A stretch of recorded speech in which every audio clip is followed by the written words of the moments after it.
Welcome to Lost in Revision. All of our content is public domain, literature, fairy tales, and folklore. Our goal is to at least break even to cover our expenses, so any support that you can offer to help us reach that goal helps keep this podcast going and you entertained. All of our music is by Nathan Hubble and is used with his permission. Thanks, and enjoy the show. Hey everyone, welcome to Lost in Revision, brought to you by migraine medication and Gin-Gins. we should really reach out to them to run an ad. We should. I am sucking on a Gin-Gin as we speak. I am here as always. Two of my favorite humans, Angel and Polly. How are you today, Angel? Okay. Well, considering today was the first day back to school for students, Ooh. The fact that I can put two coherent thoughts together is an unexpected boon.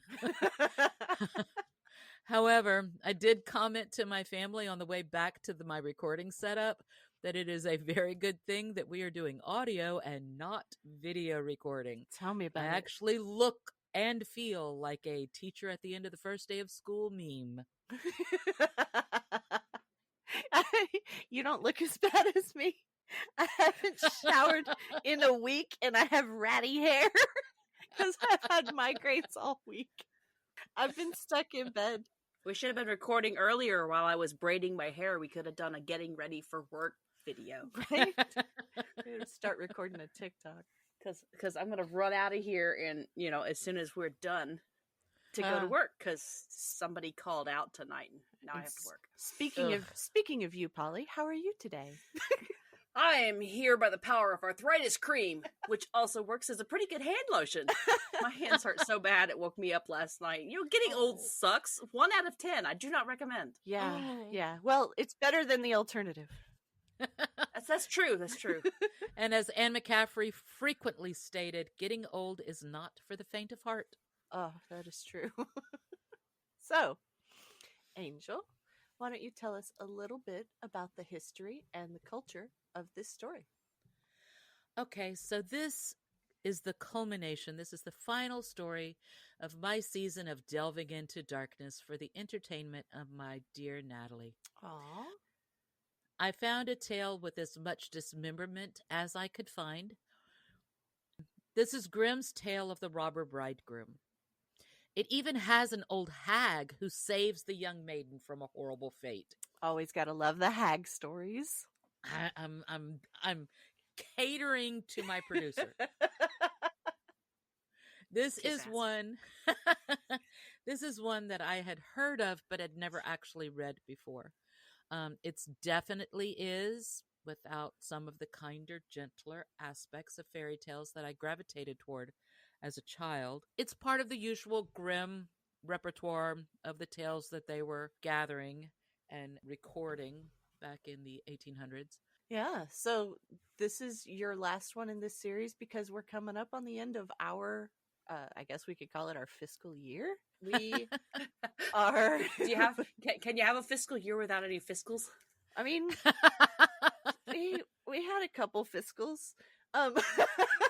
We got a cup of coffee. We split a cup of coffee. We got a monster or two. One more year. Almost done for our podcast. Coming up on season 3. That sounds kind of crazy. Woo! We've come so far. I can't believe how different we sound now. And there's no birds in the background. There's no birds or traffic and, quality of recording, editing, and content. We got some levels and upgraded. Nice. We've also gotten more comfortable in front of the microphone, which means some hilarious blooper reel material is piling up. You're going to make me go back through the unedited episodes and find all the stuff that I edited out. And here I thought you had a secret stash of embarrassing moments to blackmail my friends with. Oh, I have it. Just, it's not in handy dandy little snippets. So let's move on to the reading of the story, and then we can discuss it after.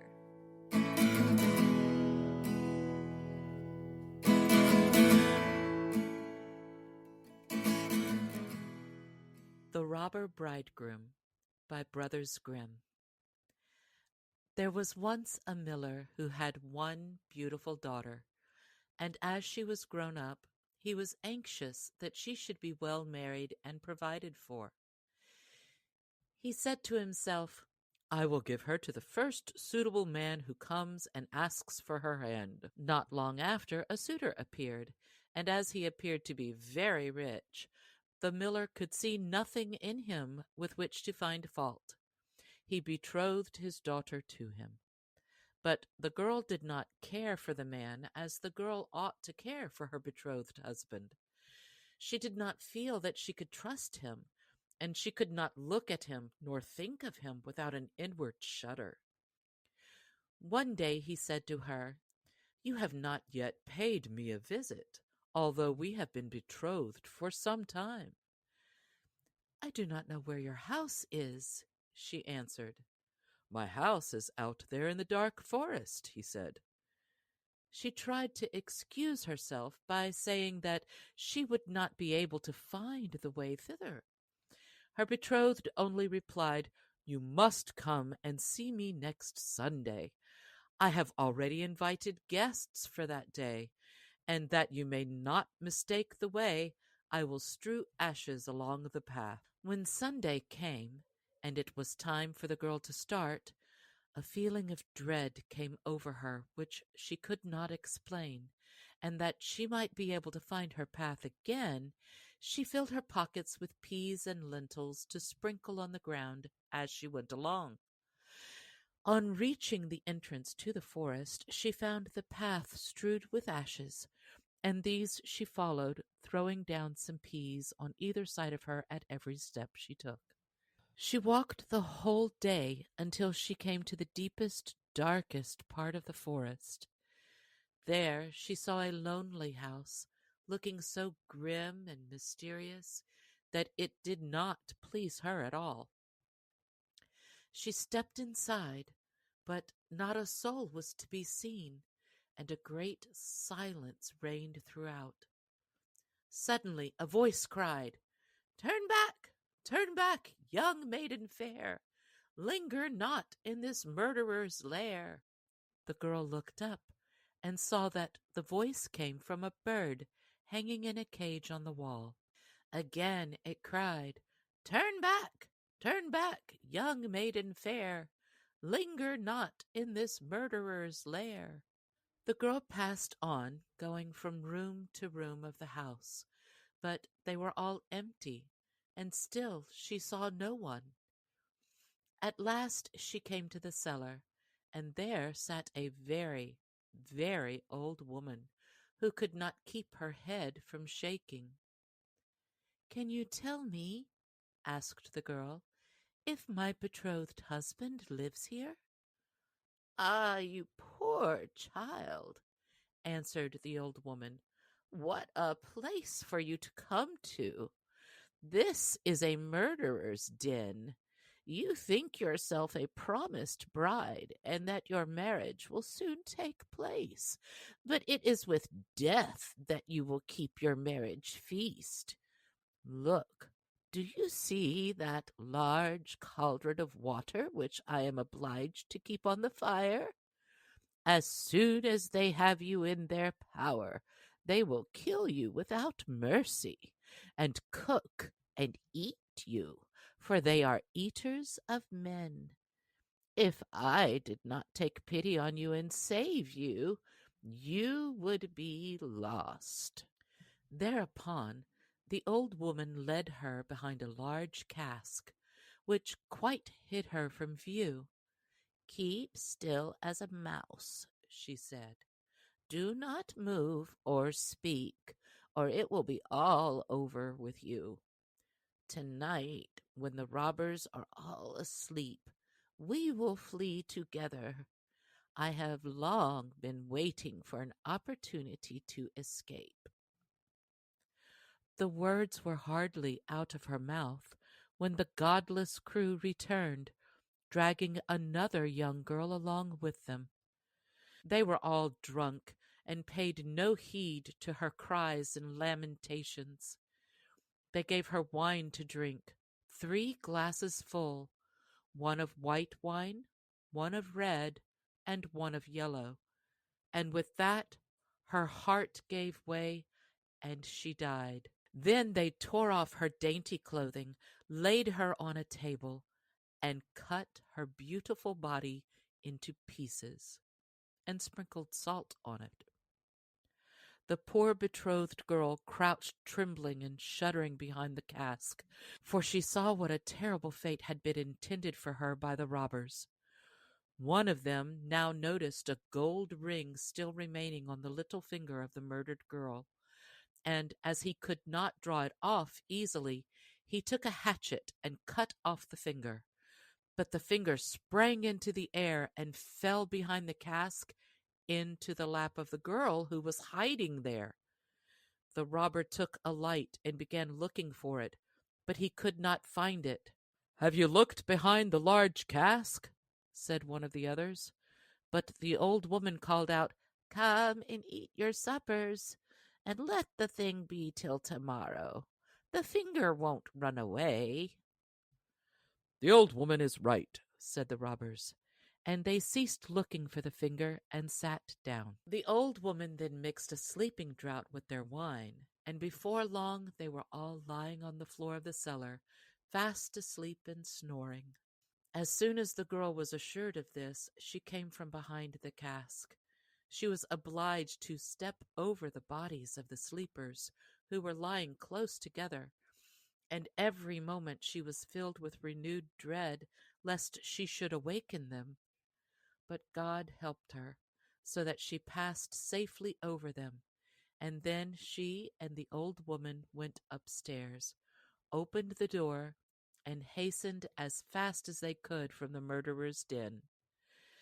They found the ashes scattered by the wind, but the peas and lentils had sprouted and grown sufficiently above the ground to guide them in the moonlight along the path. All night long they walked, and it was morning before they reached the mill. Then the girl told her father all that had happened. The day came that had been fixed for the marriage. The bridegroom arrived, and also a large company of guests, for the miller had taken care to invite all his friends and relations. As they sat at the feast, each guest in turn was asked to tell a tale. The bride sat still and did not say a word. "And you, my love," said the bridegroom, turning to her, "is there no tale you know? Tell us something." "I will tell you a dream, then," said the bride. "I went alone through a forest and came at last to a house. Not a soul could I find within, but a bird that was hanging in a cage on the wall cried, 'Turn back, young maiden fair, linger not in this murderer's lair.' And again a second time it said these words, 'My darling, this is only a dream.' I went on through the house from room to room, but they were all empty, and everything was so grim and mysterious. At last I went down to the cellar, and there sat a very, very old woman who could not keep her head still. I asked her if my betrothed lived here, and she answered, 'Ah, you poor child, you are come to a murderer's den. Your betrothed does indeed live here, but he will kill you without mercy, and afterwards cook and eat you.' But, my darling, this is only a dream." The old woman hid me behind a large cask, and scarcely had she done this when the robbers returned home, dragging a young girl along with them. They gave her 3 kinds of wine to drink, white, red, and yellow, and with that she died. But, my darling, this is only a dream. Then they tore off her dainty clothing and cut her beautiful body into pieces and sprinkled salt upon it. My darling, this is only a dream. And one of the robbers saw that there was a gold ring still left on her finger, and as it was difficult to draw off, he took a hatchet and cut off her finger. But the finger sprang into the air and fell behind the great cask into my lap. And here is the finger with the ring. And with these words, the bride drew forth the finger and showed it to the assembled guests. The bridegroom, who during this recital had grown deadly pale, up and tried to escape, but the guests seized him and held him fast. They delivered him up to justice, and he and all his murderous band were condemned to death for their wicked deeds. The end.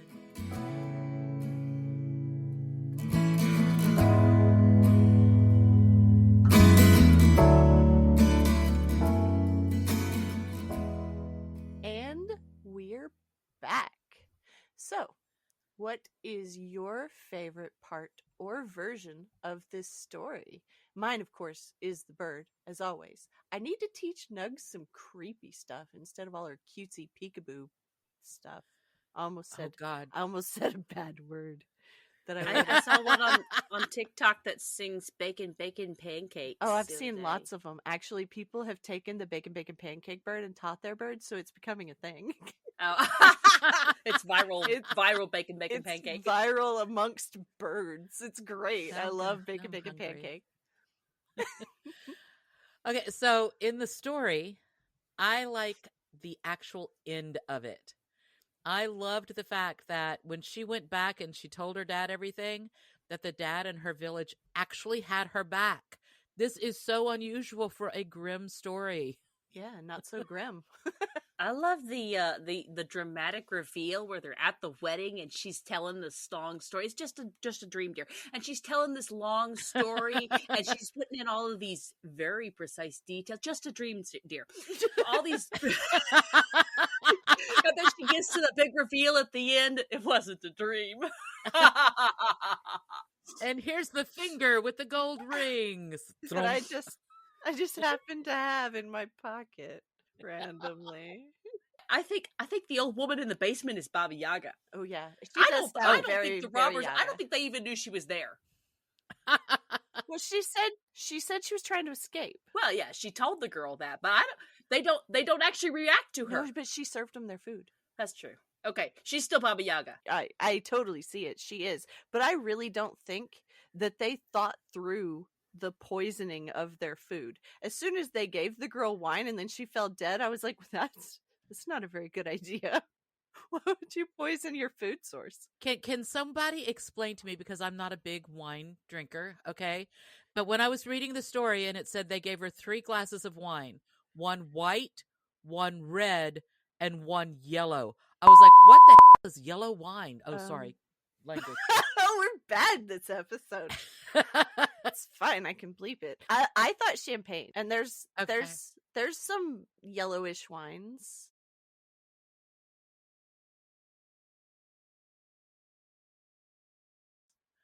They're white wines, but you could call them yellow.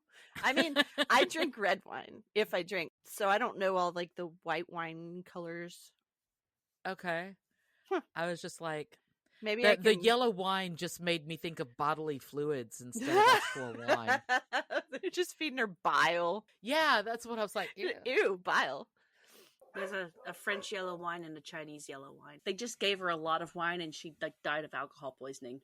That's the way they described it wasn't like that. It just really seemed like poison to me, and that's just not a good idea to poison your food source. It's just no. It's just not good planning. If you maybe they've spent years building up a resistance to iocane. There it is. I knew where you were going as soon as you said years. Maybe the girl was a ruse to begin with. Maybe the murdered girl was actually conjured by the Baba Yaga, and she's like some enchanted goat or something, and she just made her look like a maiden to entrap the murderers. How did she make the entire town protect her if she was just a goat? They really like No, that. no, she's talking about two No, different no, girls. not the miller's daughter. Oh. No, the girl that the miller's daughter watched them murder. Oh. The victim, the one that they chopped up and put in their soup. Which, as I was reading that, I was like, did he forget he'd invited her over for Sunday afternoon? Because he and his buddies come in and they're killing a girl and eating her for dinner. And he never once was looking for his fiance, his betrothed, to be showing up. And he didn't seem to get really angry that she didn't show up when he had told her to come out to the house. I guess he just assumed that since he didn't walk in and see her sitting there waiting for him, that she wasn't there. Yeah. Because obviously if she had come, she would be sitting there waiting for him. Then they'd give her wine too. Also, it kind of hit me. They probably would have just had a bigger meal. They would have had a banquet, double the entrees. But it did kind of hit me that he didn't expect her to show up because she hadn't any of the other times that he invited her.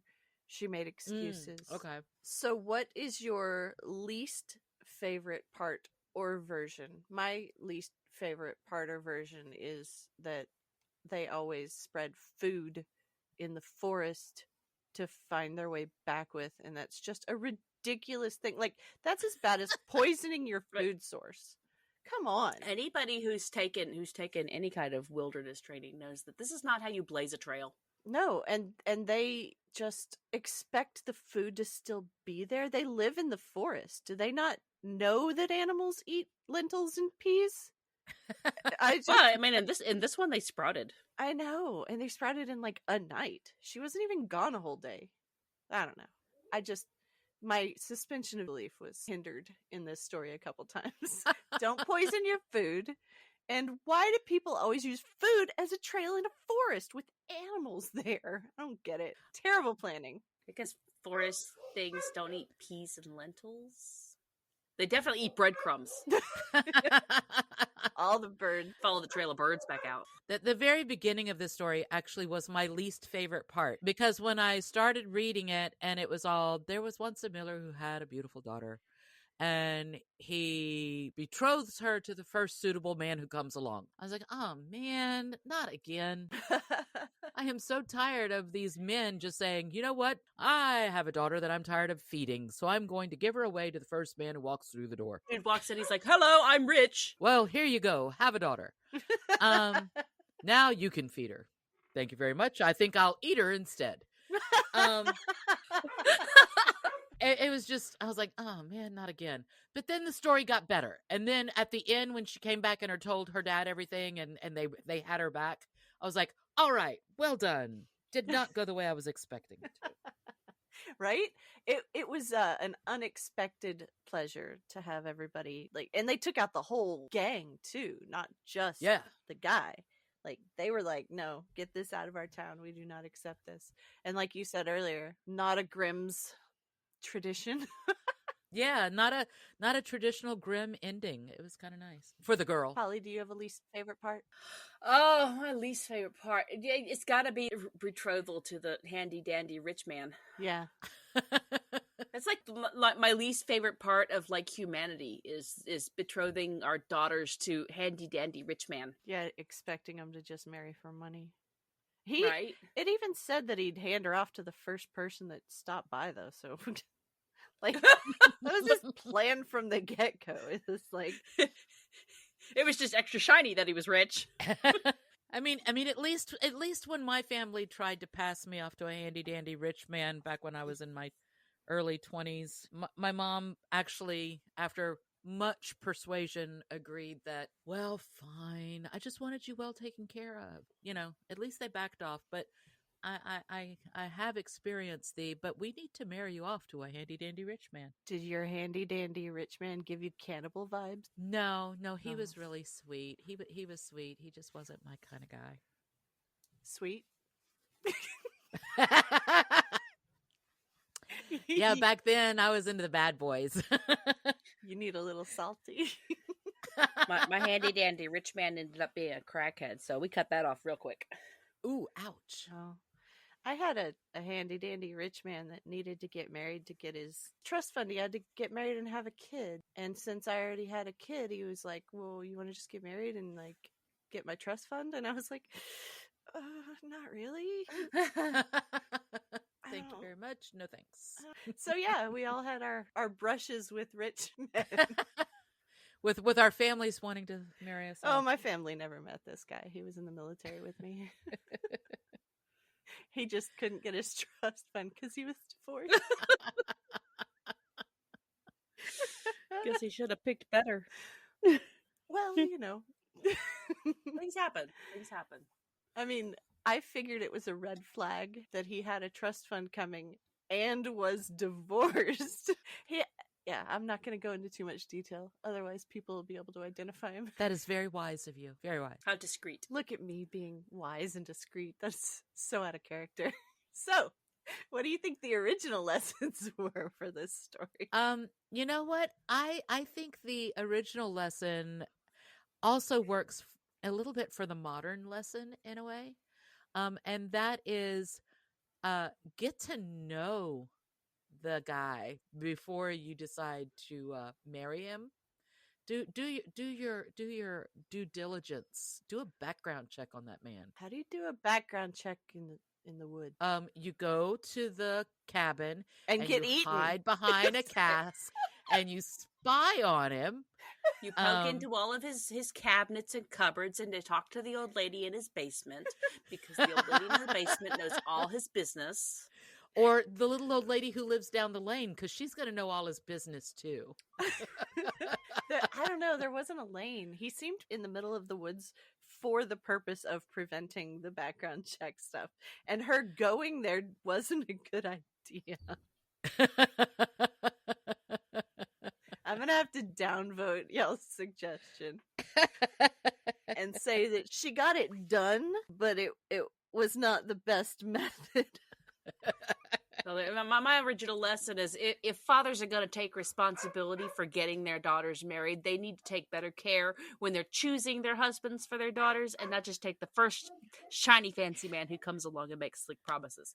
Because that didn't work out. And it never does. The first shiny fancy man is never a good idea. No. I mean, never say never, but most rich people that are born rich and I don't know, they're just not my type. They have a different attitude towards life, and it's not very pleasing to me. I can see that. So, what do you think the modern lesson would be? Well, Angel said mine. I've got to do a deep dive on your potential life partners before you commit. I really like that she got to the cabin before him and found that he wasn't there. And the bird's like, run away, it's danger here. And she's like, no, I'm going to check it out. She did make a good decision on going ahead and checking it out and not just running away, because they came in pretty soon after she got there. So if she had left, she might have run into them again. Yeah. So the old lady really did save her by putting. Got a little hairy there with the they almost found her. Yeah. But, yeah. Yeah. Well, you know, there could also, tying into that, be another lesson, and that is listen to your instincts. Because right at the beginning, she felt like she couldn't trust him. She couldn't look at him without having that sort of inward shudder that you can sometimes That's why she wouldn't go to his house. That's why she wouldn't go to his house. True. So yeah, one of the really good, and especially, you know, today, lessons is listen to your instincts. If you've got a bad, shuddery feeling about somebody, you're usually right. You're usually right. And you're usually neurodivergent. The people that can get gut instincts that are right about people that I've met are usually neurospicy.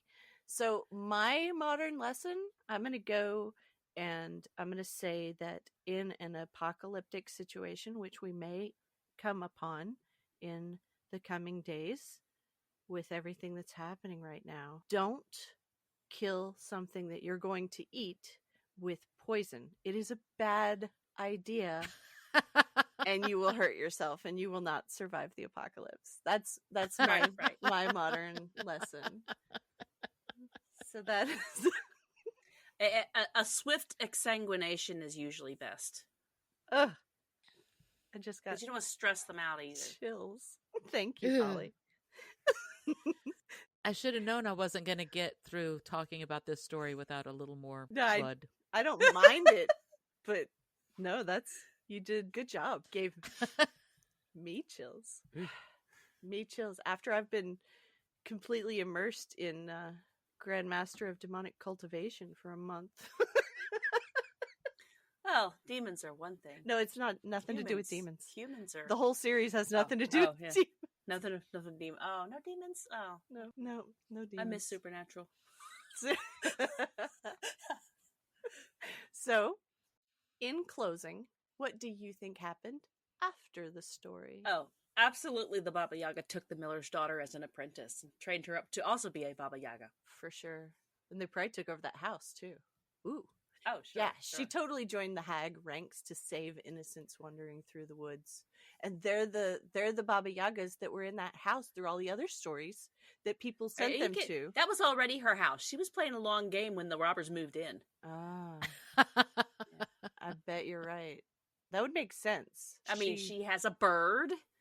They, house in the middle of the woods. They probably thought she was on board with eating the young maidens because, like I said in the Baba Yaga episode, the eating people was only hearsay. I didn't see stories where she actually ate people. She just threatened to. But maybe the threat made them think that she was okay with eating the maidens, and then she helped the maiden and was able to get away. It's nice that we've had Baba Yaga with us like this whole season. She was our first episode, and well, I've been heavily the thematic hag for 2 seasons now. It was just not by name Baba Yaga. Well, I mean, not to give spoilers, but our next episode is going to feature a hag in the woods too. So it's true. We do cover the hags because hags are amazing, and usually the good guy. Even if they're painted as evil. It's just old ladies that didn't want to deal with society anymore. Well, come on. What old lady really wants to deal with society? Not this one. Ew. People. No, thank you. Patience begins to run a little thin after a while. Little? Patience is for the young. I must have always been old. I only have patience for people I like, and that's not very many people. I don't have patience. I have dinosaurs on my cup. I wouldn't say I cultivate patience. I would say I cultivate kindness, and I try to give grace. And then I just go somewhere and scream for a little bit, and then I'm okay. Be kind. Not nice, because it's 2 different things. I am a kind person, but I am not a nice person. Thanks for joining us today. Check us out on Patreon. You can help us meet our small goal of breaking even and covering our expenses. Your support helps pay for all of the things that podcasting requires and helps keep this show alive and growing. If you can't afford to support us financially, go give us a good review, subscribe or follow, and share with your friends and family. Feel free to fact check us and offer suggestions to make our show better for you. You can also send us an email at lostinrevisionpodcast@gmail.com. There's a lot more waiting for us all at the end of the road.